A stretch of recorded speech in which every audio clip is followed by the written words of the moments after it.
I was 23 years old the first time I descended below the seal line, and I remember thinking the air tasted wrong. Thicker, soaked through with machine oil and the particular smell of bodies packed too close for too long. My whole life had been lived in the upper tiers of Stratum Prime, where the recyclers ran clean, and the light panels were tuned to mimic a sun none of us had seen in 2 generations. Below the seal line, there were no light panels. There were only the work bays and the great engines, and the people who kept them running. I remember the sound before I remember anything else about it. The engines had a pulse.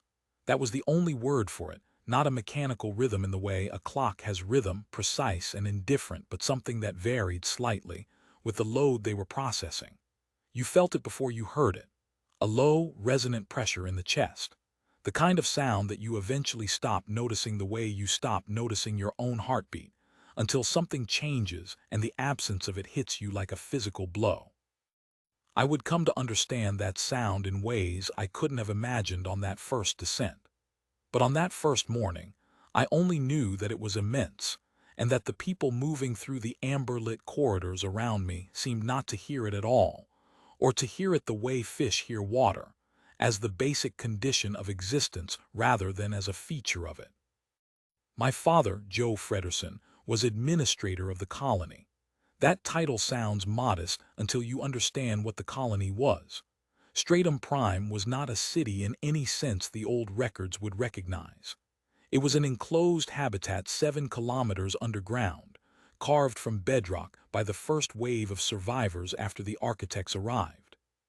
40,000 human beings, sealed beneath 30 meters of reinforced composite, breathing recycled air, eating protein grown in vats, and sustained entirely by the engine array that my father's people administered from the towers above the seal line.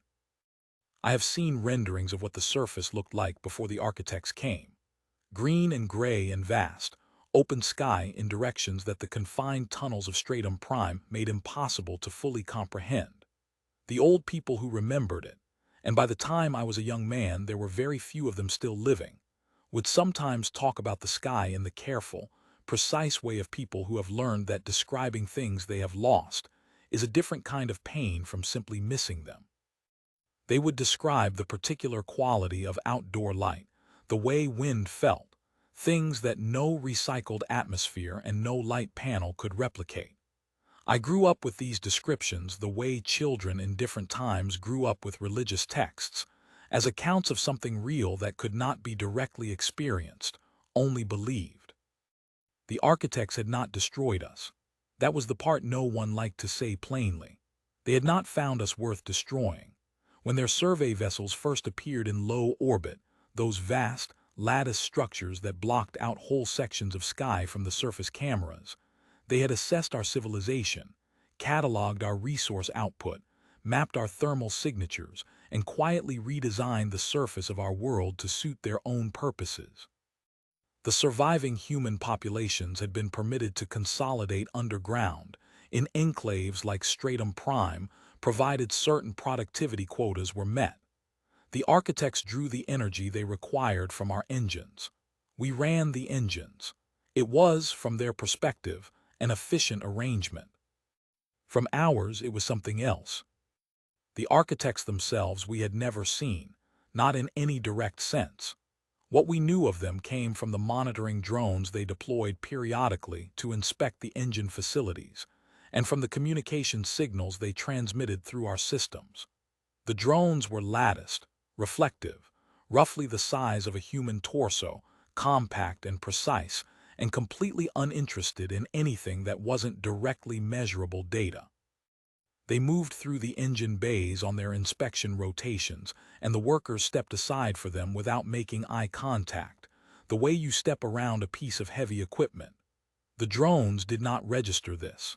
They registered thermal output, mechanical efficiency, load tolerances. What they didn't register, what the architect's models apparently couldn't account for, was the specific quality of that stepping aside. The particular way a human being moves to avoid something they are afraid of versus something they simply find inconvenient. Those are different movements. They produce different data if you know how to read the data. The architects didn't know. I think about that often, even now. My father understood the arrangement better than anyone. He had spent 30 years negotiating it, maintaining it, and though he would never have used the word, enforcing it. The quotas the architects set were not arbitrary. They were precise to 7 decimal places, recalibrated each cycle based on thermal draw across the entire network of human enclaves. Fall short and the architects withdrew certain provisions, atmosphere supplements, the nutrient compounds that kept the vat protein edible, the maintenance components for the engine seals that we could not manufacture ourselves. Fall short long enough, and an enclave simply stopped being viable. It had happened to 3 others in the decade before I was born. My father spoke of them rarely and without sentiment. He spoke of most things without sentiment. I had grown up in his offices, watching him manage the colony from behind a wall of glass that overlooked both the upper tiers and, through a separate set of cameras, the engine floors below. He was not a cruel man. I want to be clear about that. He was a precise one. He understood the system the architects had built around us the way a man understands a trap, completely, from every angle, and he had decided that the only rational response was to become very good at not triggering it. The years of that decision had shaped him the way years of any repeated choice shape a person, into someone for whom the choice no longer felt like a choice at all, but like the natural state of things. He had convinced himself that the quota system and the colony's survival were the same question. He had built an administration, a career, and a version of himself entirely on that equivalence. The trouble with equivalences like that is that they hold up well in offices and poorly in corridors. In offices, the numbers are real and the people are abstractions. In corridors, the numbers are abstractions and the people are real. My father had spent 30 years in offices. I found that out by going into the corridors. The first time I saw Maria, I was standing at one of those glass walls, watching a routine rotation in the engine bays through the overhead cameras. She came in with a group of children. That was the first thing that struck me, not her face, not the way she moved, but the fact that she had children with her in a place where children were not permitted to be. The engine bays were restricted to certified labor assignments. The children of the lower tiers lived in the residential blocks cut from the rock below even the work bays, and they stayed there. The fact that she had brought them up was, by itself, a small act of defiance. She held the children close while the labor rotation shifted around her, exhausted workers moving off the floor, fresh ones moving on, the engines never stopping, their deep mechanical pulse a constant below everything else in the colony. She pointed up at the overhead cameras and said something I couldn't hear. The children looked up. Some of them raised their hands. I don't know why that hit me the way it did.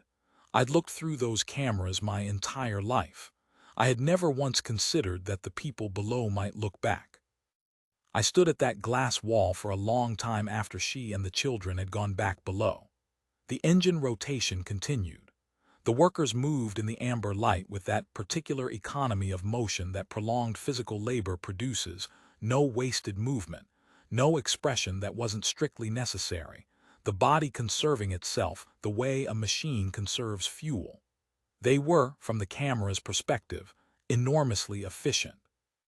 My father's administration tracked that efficiency in reports that I had read hundreds of times. The reports used words like throughput and rotation compliance and labor resource optimization, and I had read those words without hearing the sound the air made down there, without feeling the vibration in the back of my teeth, without seeing the way those hands moved. I went down through the seal line that same shift. I told the access officers I was conducting a routine inspection, and I didn't wait for them to argue. Below the line, the air hit me like I described, that heavy, oiled weight, and the noise of the engines became physical rather than distant, a vibration you felt in the back of your teeth. The corridors were narrower than the ones I'd grown up in. The lighting was maintenance-grade, amber-tinged, the kind that the labor assignment protocols defined as adequate. It was adequate. That was the word for everything down there. adequate air, adequate food, adequate rest periods between shifts. The architect quota allowed for adequate, and adequate was what my father's administration provided, because to provide more would have required either reducing the energy output or drawing on reserves that needed to remain available in case of equipment failure. My father had explained this logic to me many times. It had always seemed reasonable in his offices. It seemed different when I was standing in an amber-lit corridor that smelled of recycled air and looked at the faces of the people walking past me. They didn't look at me. That was the first thing I noticed. Not because they were afraid, though some of them were. I could see it in the careful way they adjusted their routes to create slightly more distance between themselves and someone from above the seal line. It was more than that. They didn't look at me because I was not part of what they were paying attention to. They were paying attention to the next shift cycle, to the equipment state of their assigned station, to whatever small and private things people carry through a workday when the workday is all there is. I was an interruption in an environment that didn't budget for interruptions. Her name was Maria. She told me herself, about 40 minutes after I found my way to the residential levels, and stood there looking lost enough that she apparently decided I needed intervention. She was calm about it, not deferential the way most lower-tier workers were when they encountered someone from above the seal line. She asked me what I was looking for in a tone that suggested she was genuinely curious rather than alarmed. I told her I wasn't sure. She thought about that for a moment, then she said, "Come with me." She took me to a chamber cut into the deep rock below the residential block, a natural cavity that someone had enlarged over the years. Perhaps 50 workers were gathered there, sitting on improvised benches made from equipment crates and salvaged composite panels, talking quietly. The light was worse even than the corridor. Someone had run a power tap from a maintenance junction, and the single fixture it supported was barely adequate for the size of the space. But the faces it illuminated were different from the faces in the corridors, alert in a way that the amber-lit engine floors weren't. Present. She stood at the front and spoke to them about patience and endurance, and the belief that the situation they found themselves in was not permanent, that the distance between the people who administered the colony and the people who kept it alive was not a law of nature but a consequence of fear. The architect's fear. My father's fear. The fear of any system that had never been asked to imagine itself otherwise. She didn't speak about violence. She didn't speak about rebellion. She spoke about a mediator, someone who could stand between the engines and the towers and say, "These people are not machines, and the machines are not gods, and there must be a way to run this colony that doesn't require us to forget either of those things. The mediator between the head and the hands must be the heart." She said it simply, without performance, the way you say something you have thought through carefully enough that the thinking has become invisible. The workers in the chamber received it the same way, not as rhetoric, but as a fact that had needed saying. I stood at the back and listened and felt something shift in the architecture of how I understood my own life. It was not comfortable. I don't want to make it sound comfortable. It was the specific discomfort of realizing that the reasonable explanations you've grown up with are reasonable only from certain positions, and that those positions are not the only ones available. I came back 4 more times. My father's man, the one he assigned to track my movements, a precise, hollow-eyed administrator I knew only as Rasp, noted each visit in his reports. I didn't know that then. I found out later. The architect contact event that changed everything happened on the 47th day after I first crossed the seal line. I was in my father's main office when the signal came in, the particular frequency they used that made the communication systems emit a faint harmonic before the translation layer engaged. My father answered it without looking up from his displays. The architects communicated through a synthesized voice that the translation layer produced, flat, precise, carrying no inflection that a human ear could read as emotion. They had detected variance in the engine output pattern. Not a shortfall, the colony was meeting quota, but the variance pattern was consistent, cycle over cycle, with a population segment operating at reduced thermodynamic efficiency. The architects did not particularly care about human suffering in any moral sense. What they cared about was that suffering, when it reached sufficient intensity, reduced output. They had modeled this across the entire network of human enclaves. They were, in their way, sharing a data point. My father thanked them for the information and closed the channel. Then he sat for a long time looking at his displays. What happened next, I did not witness. I pieced it together afterward from Rasp's reports and from what my father eventually told me himself, in the flat and self-justifying manner of a man who has decided his reasoning was sound and cannot understand why other people keep declining to agree with him.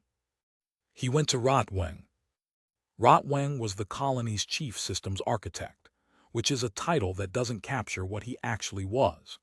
He was the man who had designed most of the second-generation engine interfaces, the atmospheric processing arrays, and the thing that had made him invaluable and untouchable in equal measure, the synthetic cognitive systems the colony used to manage automated processes. He was brilliant and he was damaged, in the specific way that very brilliant people sometimes are when they have lost the one thing that organized their emotional world around a center. His partner, a woman named Hel, had died years before.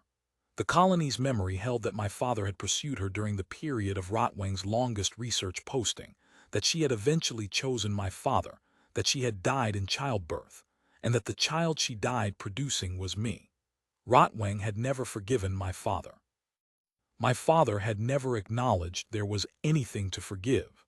This was another thing I understood differently after I crossed the seal line. I had met Rotwang 3 or 4 times in my childhood. He was a small, precise man with a mechanical prosthetic hand that he'd built himself after an accident with an early engine interface prototype, and he had the quality that some deeply solitary people develop over years. A kind of calm that isn't peace, but rather the absence of any expectation that other people will understand him. He was polite to me in the distant way of someone being polite to a piece of furniture they find aesthetically inoffensive.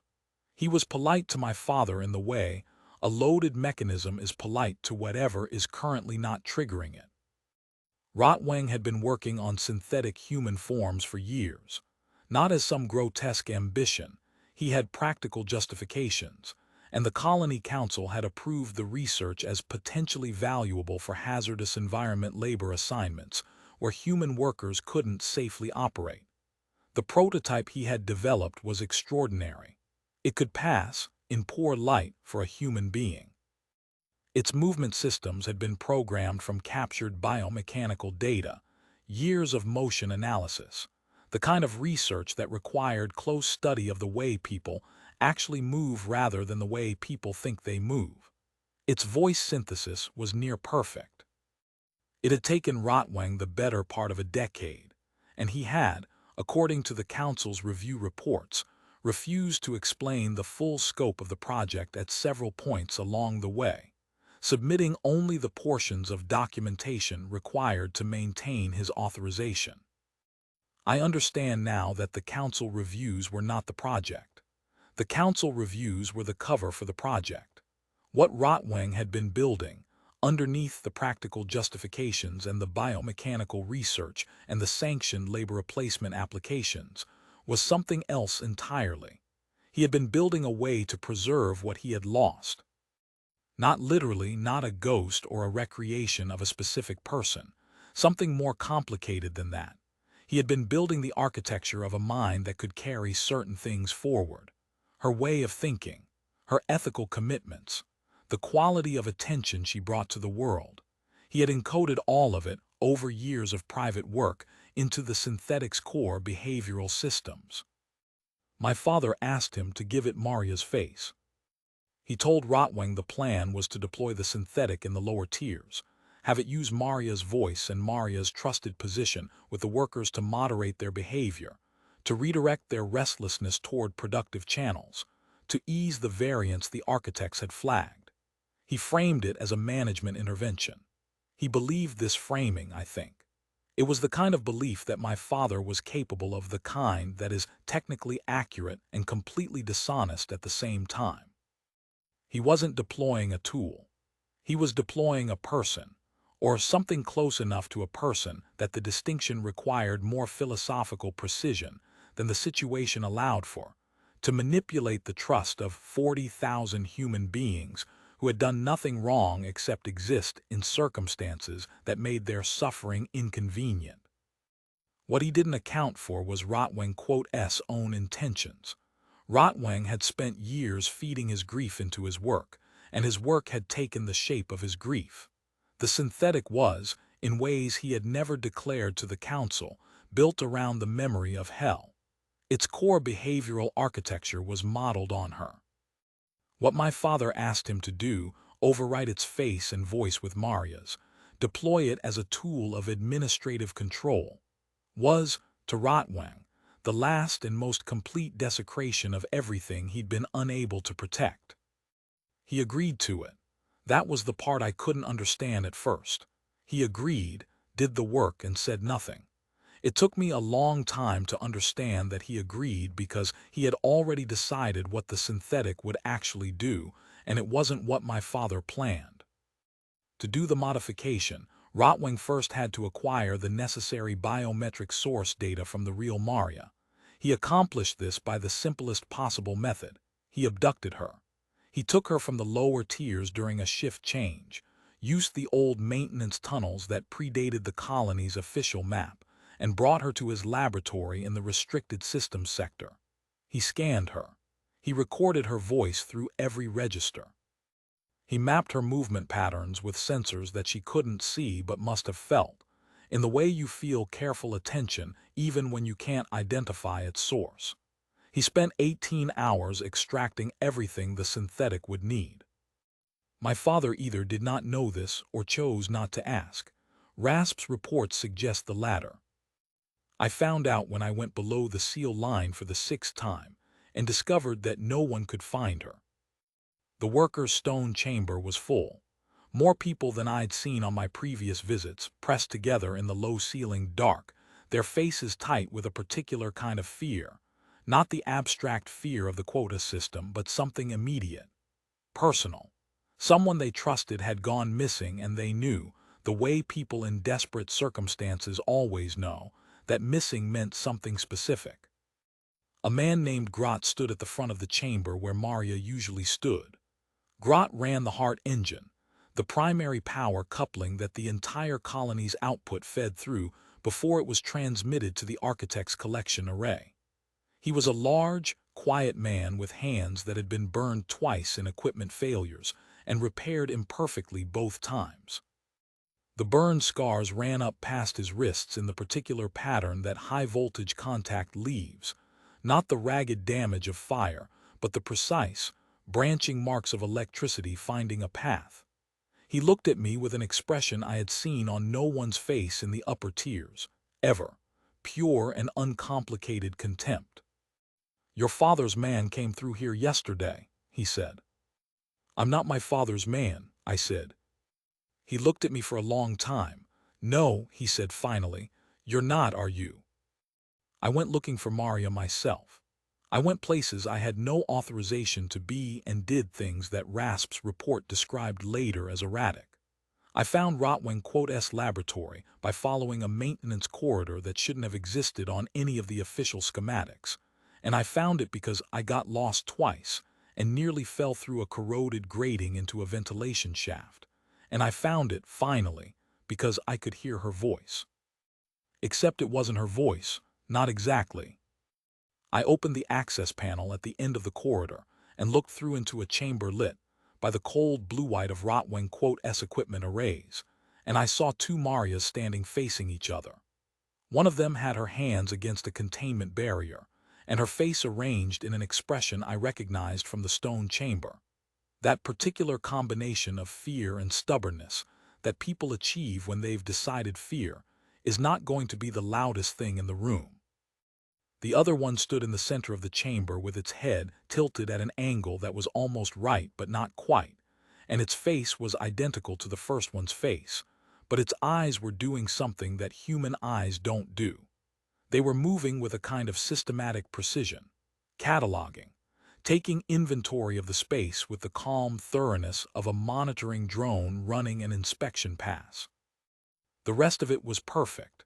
The hands, the posture, even the small, involuntary movements that human beings make when they are standing still, the micro-adjustments of balance, the slight variations in breathing. All of it reproduced with an accuracy that made the small wrongness of the eyes more disturbing than any obvious mechanical failure would have been.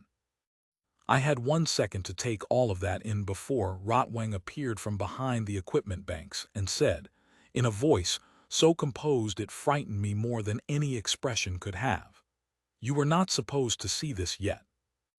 What happened in the next 3 hours was the hinge on which everything turned, though I didn't know it at the time. I know it now. Rotwang told me my father's plan with the calm of a man who has been waiting a long time to tell someone. He told me about the synthetic, what it was built to do, and what he intended it to actually do instead. He told me about hell. He told me things about my father and my own history that I sat with for a long time in the dark of that corridor, after I managed to get out of the laboratory. He let me take Maria. I understood later that this was also part of what he'd planned. He needed her out of the way. He needed the colony to see his synthetic in her place. And he needed someone, me, who would be credible enough and close enough to the events to make the final accounting possible. Maria was not injured. She was exhausted and cold and furious in the quiet way of people who have been frightened for long enough that the fear has condensed into something harder. I brought her back through the maintenance corridors and out into the lower residential block, and we sat in the stone chamber, empty now, everyone gone back to their shift assignments, and she said to me, "There is a synthetic wearing my face. What is it going to do?" I told her what Rotwang had told me. She was quiet for a while. Then she said, "We have to get to Grot before it does." What the synthetic did in the 12 hours that followed, I saw partly through the colony's camera systems and partly through the accounts of people who were there. My father saw it too, through those same cameras, and I think the sequence of his understanding, the stages of it, each one arriving before he'd fully processed the last, may have been the only genuine suffering he experienced in that entire period. He had asked for a moderating influence. He got something else. The synthetic appeared first in the corridors near the engine bays, during the transition between shift rotations, when the maximum number of workers would be moving through the access passages. It moved as Maria moved. It had her voice. It knew the names of people she had spoken with, because Rotwang had fed it everything from her meetings in the stone chamber, recordings he'd made through the maintenance tunnels, patient and methodical over months. It greeted people by name. It asked after children it had no way of knowing about except that it did know about them, because Rotwang had given it everything he'd gathered. At first the workers simply thought she had returned. There was visible relief in the camera footage, people stopping, touching her arm, speaking to her with the ease of people speaking to someone they trust. She responded with the right warmth, the right cadence, the right specific details. She was Maria in every particular that a person who loved Maria could measure. Then it began to say things Maria wouldn't say. Not loudly, not with the sudden hard turn that would have been immediately obvious. It was gradual because Rotwang had understood that the manipulation would only work if it followed the existing trust. It started with questions. Why do we do this? Why do the engines run? What happens to the energy we produce? The workers knew the answers. Everyone in Stratum Prime knew the basic mechanics of the quota arrangement. They had grown up with it, but hearing those questions in Maria's voice, in the patient, certain cadence that Maria used when she was leading people towards something, made the answers feel different, made them feel like indictments. By the 3rd hour, the stone chamber was packed. I watched the camera feed and felt something cold settle in my chest, because I could see exactly what was happening, and I could also see that there was nothing wrong with the questions themselves. Every question the synthetic asked was true. The engines did run on the labor of the people in that chamber. The architects did extract the output without any mechanism for the people who produced it to have a voice in the arrangement. The lives below the seal line were adequate, and only adequate while the people above it lived in comparative comfort. None of that was false. What was false was what came next, the turn from truth to prescription. Maria's real message had always been about patience and possibility and the search for a different way. What the synthetic offered instead was simpler and darker. If you stop the engines, they will have to negotiate. If you give them nothing, they will give you something to make you start again. The logic was not wrong, exactly. It was incomplete in exactly the way that dangerous logic usually is. It told the truth about the leverage and said nothing about the cost. The workers had been living on adequate rations for their entire lives. Leverage was a word from offices. In the stone chamber, listening to a voice they trusted, what they heard was, "You have power you didn't know you had." They moved toward the engine floors before the fourth hour was out. My father activated the camera feeds in every access corridor simultaneously. I can picture him at his main console, cycling through the views with the same methodical precision he brought to everything, assessing, calculating, trying to find the decision that would contain the situation the way every situation before had been contained. He had contingencies for equipment failure, for quota shortfalls, for architect communications requiring immediate response. He did not have a contingency for this, because this required him to believe that 40,000 people might choose, in full knowledge of the consequences, to stop the thing that kept them alive. He had not believed they would. That was the core of it. He had managed them precisely enough for long enough that their endurance had stopped registering to him as a choice. He had confused adequacy with acceptance. The engine foremen locked their stations first. Not because of any order from above, there was no order from above, because my father was still watching and calculating and had not yet issued one. They locked their stations because Grot had sent a message through the shift communication system, a message of 6 words that reached every engine floor supervisor at the same time. Maria is missing. Hold your positions. 6 words. Grot had not called for a shutdown. He had not issued an order to stop working. He had told them a fact, a different fact from the one the synthetic was distributing, and left the rest to the people who knew what Maria being missing meant in the specific context of the lower tiers. They held. Every engine floor supervisor on all 3 main levels held their station and sent their rotation crews to stand between the control interfaces and the workers flooding in from the corridors. Not attacking, not threatening, standing. The way people stand when they have decided that this is the place, and this is the moment, and there is nothing further back to fall to. The synthetic appeared at the entrance to the primary engine bay, and I watched it on the camera feed. It stood in Maria's posture. It spoke in Maria's voice. It told the workers that the men in front of the controls were protecting the same system that had kept them in the amber light their whole lives, and that the time for protecting that system had passed. A worker named Josaphat, a young man who had been reassigned from his clerical position above the seal line months earlier, for reasons I later learned had to do with RASP and my father's desire to remove anyone from the upper tiers who had shown sympathy for the lower tier workers, stepped forward and said, "That's not Maria."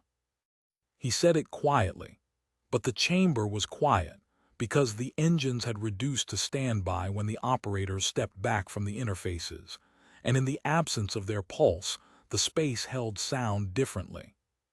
The synthetic turned and looked at him with those eyes, that cataloging precision, and Josaphat, who had spent enough time in the lower tiers to learn their grammar, said it again, "That is not Maria." The confrontation that followed was not long.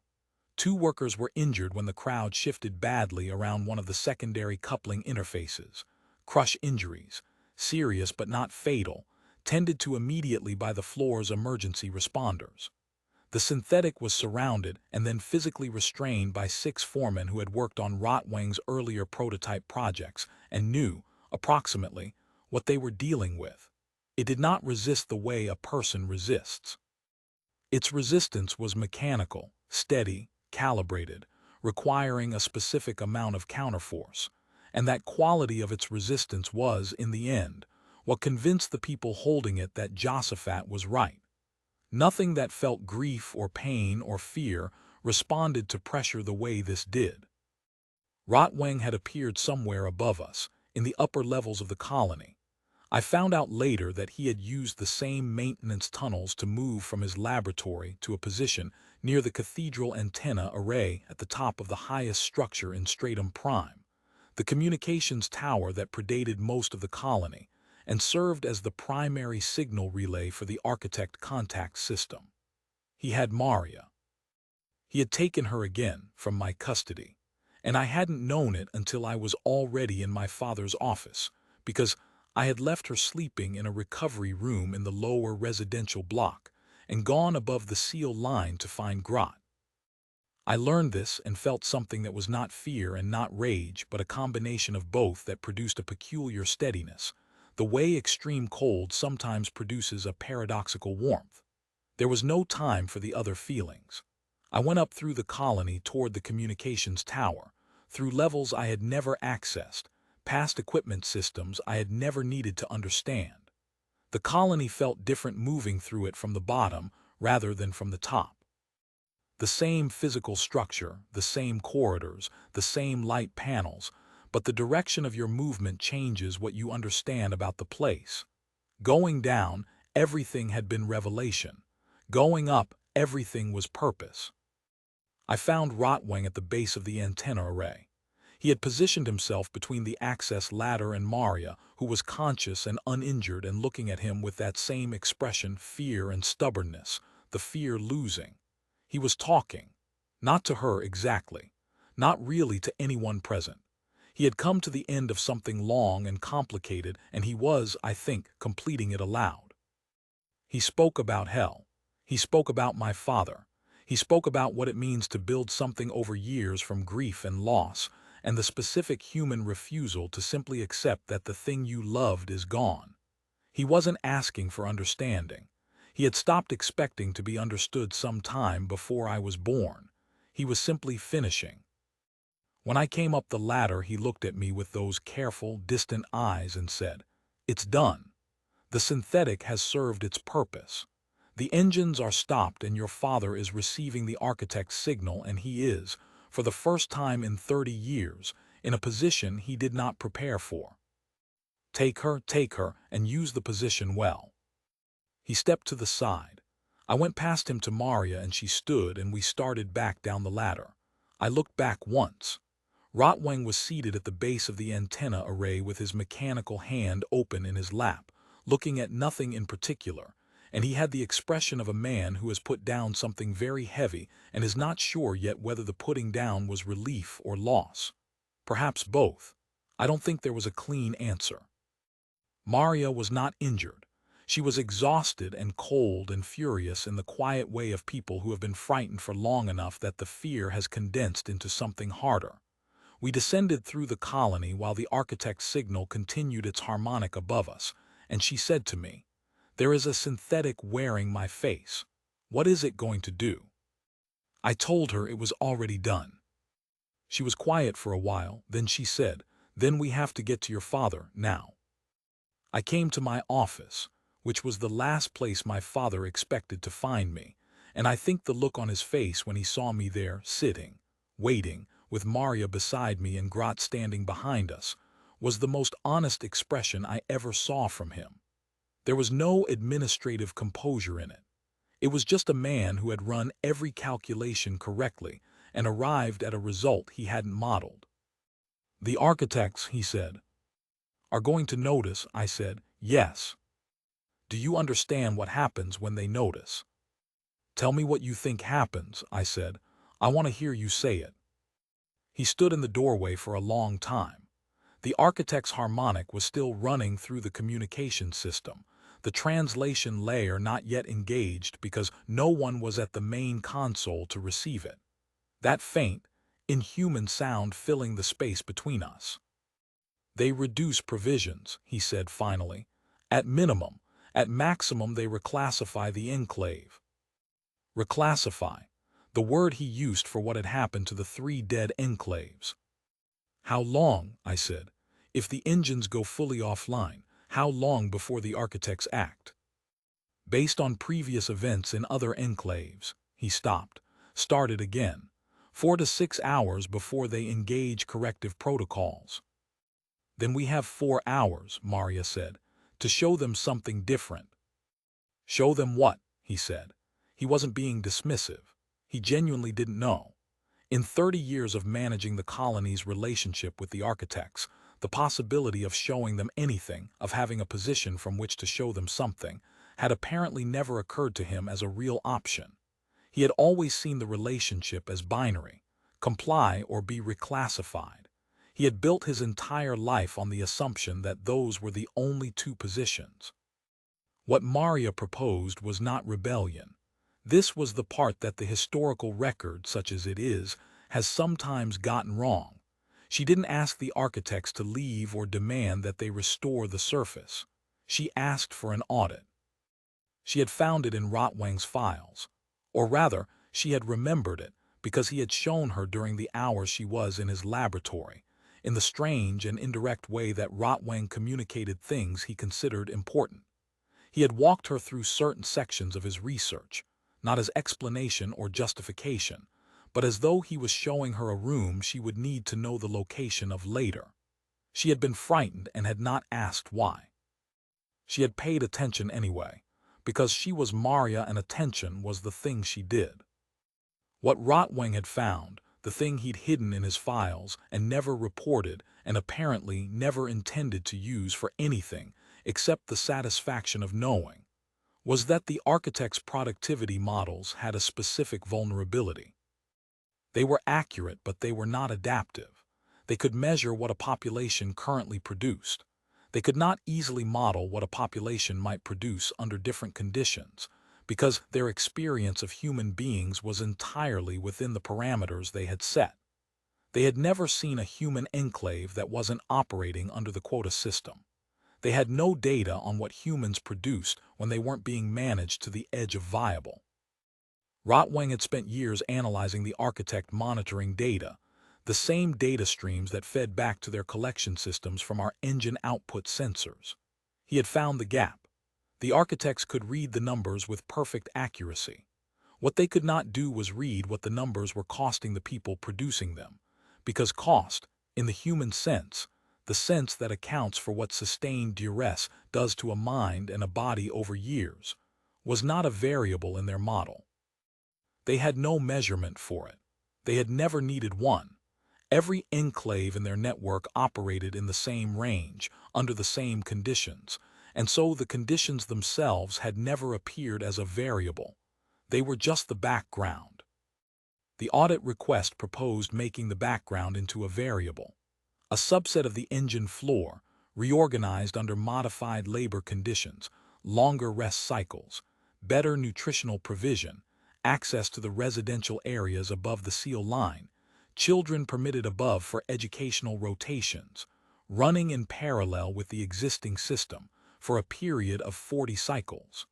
The architects could measure the output differential themselves. My father, when I explained this to him, said nothing for a very long time. The architect harmonic continued. The engine floors were quiet in a way that the colony had not experienced in living memory. Grot stood behind us with his scarred hands at his sides, and if he was afraid, and he must have been, because he was not stupid, and he knew what the architect's corrective protocols looked like as well as anyone, he did not show it in any way I could read. My father sat down in the chair across from me, the chair I'd sat in as a child, across from his desk, and said, "You know they might still reclassify us." "Yes," I said. "And you're doing this anyway." "Yes." He looked at Grot, at Maria, at me. "Why?" he said, not challenge, genuine inquiry. The question of a man who had organized his life around one answer so completely that encountering a different one required him to go back to the beginning and ask the most basic thing. I didn't have a clean answer. I had the thing I'd felt in the stone chamber, the thing I'd felt watching Maria point the children up at the cameras. This sense that the question of whether the colony survived had to be the same question as the question of whether the people inside it were allowed to be people. That those two questions couldn't keep being treated as separate. That managing the first question by ignoring the second one was not competence. It was a slow-motion catastrophe that happened to be comfortable for some of us while it was happening. I didn't say all of that. I said, because it's the right thing to do, and I'm not sure that's ever actually mattered less than we've decided it does. He looked at me for a long time. I watched him do the thing he had done his entire administrative life, take an assessment, find the positions, calculate the risk. And then I watched him do something I had never seen him do, abandon the calculation partway through and make a different kind of decision. Not a better modeled one, a different kind. He went to the communication console and received the architect's signal himself. They did not reclassify us. That is not the end of the story. It took 11 months of architect review before any modification to the quota protocols was confirmed. And in those 11 months, the colony ran on reserve provisions and reduced rations, and a level of tension that I felt in my own chest every morning when I woke up. 11 months of not knowing. 11 months of the architect drones making their inspection passes with no change in their behavior. No signal that the review was concluding in any direction. No acknowledgement that the lives of 40,000 people were contingent on a calculation being run somewhere in whatever passed for the architect's deliberative process. I want to be honest about those 11 months. I have seen accounts of this period that compress them or skip them, that move directly from the audit proposal to the outcome as though the waiting were just a narrative convenience to be stepped around. It was not. People were hungry. Not starving. The reserve provisions were adequate, that word again, but they were more narrowly adequate than usual, and the ration reduction was felt by everyone below the seal line in particular ways. Grot lost 7 kilograms. Some of the older workers had to be moved off engine shifts because their endurance had shortened. 2 infants born in the residential block in the 4th month of the review had complications that the colony's medical team attributed, carefully and indirectly, to maternal nutritional deficits. I visited the lower tiers every 3rd cycle during those 11 months. I'm not sure what I was providing, presence, maybe. The acknowledgement that the people who had made the decision were not insulated from its consequences. Maria visited every cycle. She told me once that the thing people needed most during the review period was not reassurance. She refused to offer reassurance.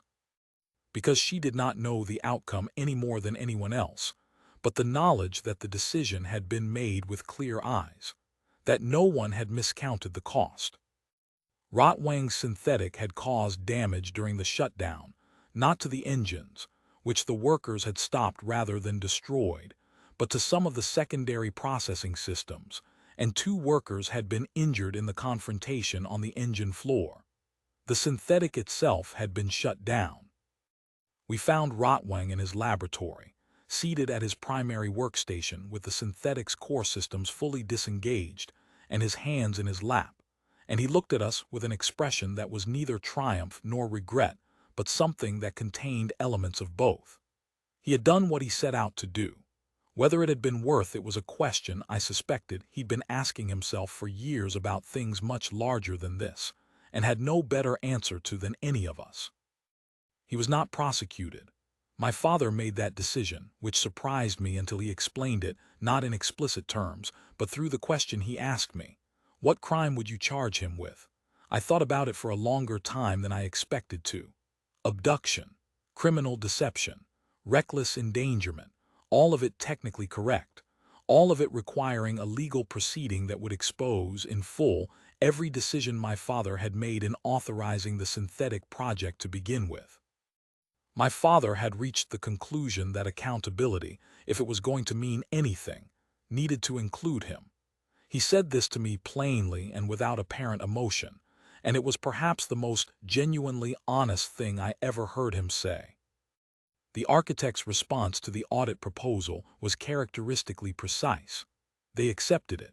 They assigned 2 monitoring drones to Stratum Prime physical units, the first most of us had ever seen up close, latticed and reflective, and utterly indifferent to our starring. They ran their own thermal and biomechanical measurements alongside ours. They compiled 40 cycles of comparative data. The output differential, when they calculated it, was 11.3% higher under the modified conditions. 11.3%. After decades of quota compliance, the colony's maximum sustainable output had been underestimated by the architects by 11.3% because their model had never accounted for what humans produce when they are not spending a significant portion of their biological capacity on sustained psychological duress. They revised their model. They revised the provision's allocation accordingly. They did not issue anything resembling an apology because the architects, as far as anyone could determine, did not have a concept that corresponded to apology. What they had was revised data. What the colony got was improved rations, restored atmospheric supplement levels, and a small but real reduction in the quota that accounted for maintenance cycles and equipment longevity. My father negotiated the last part himself, in a series of communications that I sat in on, and I watched him do it with the same precision he'd applied to everything, but with something different underneath it, a different premise. He was no longer negotiating from the position of a man managing a trap. He was negotiating as a man who had, for the first time in 30 years, something to offer. The drones observed all of this. I found myself during those negotiation sessions looking directly at them, the way Maria had pointed the children at the cameras. The drones did not register this, but I did it anyway. It felt important to do it anyway. None of this is what people remember mostly. What people remember is the engine stopping, the image of thousands of workers standing still in the amber light between the machines and the people who thought they owned the machines. The architects watching through their monitoring systems and seeing, for the first time, humans doing the one thing their models had never predicted: choosing. That's the part that mattered, not the output differential, not the renegotiated provisions. The fact that the architects had built their entire management structure for human enclaves on the assumption that humans, given sufficient external constraint, would optimize their behavior towards survival. That was a reasonable assumption. It was almost entirely correct. Almost.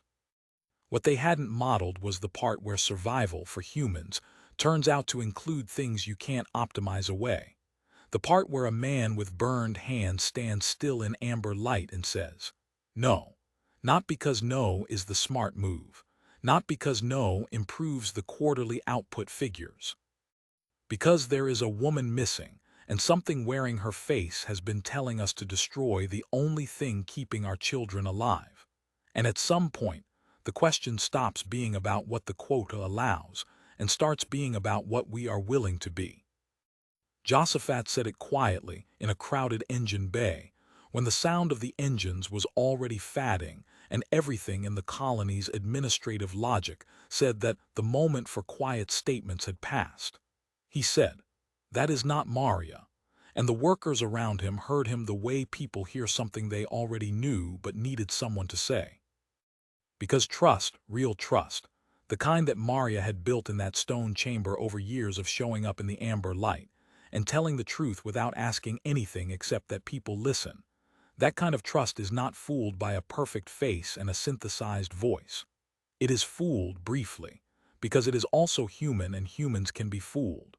But then something in the particular silence of a person who loves you registers that the silence is wrong, that the pauses are a half-second too precise, that the eyes move with a logic that isn't yours.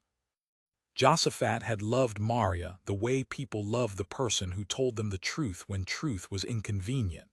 He had spent months below the seal line learning what that kind of love looked like from the inside. And when the synthetic turned and looked at him, he felt the wrongness of it in his body before he found the words for it in his mind. And he said them, and the workers around him stopped. The architects are not cruel. I want to be clear about that, the same way I was clear about my father. They are not cruel. They have no concept of cruelty any more than they have a concept of apology. They see thermodynamic systems and they optimize toward stability. What they learned from Stratum Prime, what made its way into their revised model for all the human enclaves in the network, was that human beings are not simple thermodynamic systems. That the things which look like inefficiency from the outside are sometimes the load-bearing structure of something they had not thought to measure. I don't know if they understand that. I don't know if understanding is something they do, in the sense that we mean when we use the word. But the provisions improved. The rations improved. The children of the lower tiers came above the seal line for the first time, in organized groups, for educational rotations, the way Maria had wanted, the way she had been trying to show the cameras for years before anyone above the seal line finally looked back. That was 22 years ago. I am not a young man anymore. My father died 8 years after the audit, of a cardiac event that the colony's medical records describe as sudden, but that I think was, in his precise and private way, the result of something that had been building for 30 years and finally finished. He and I had reached in those 8 years a kind of accommodation. Not the reconciliation that the histories tend to want to attach to stories like this, not warmth, exactly, or forgiveness. Something more honest than that. A shared acknowledgement that both of us had been, at various points, wrong about things that mattered, and that this was worth saying aloud even when it was uncomfortable. He said it. I said it. We were not close in the end, but we were true with each other, and that was more than I had expected. Maria runs the colony's labor council now.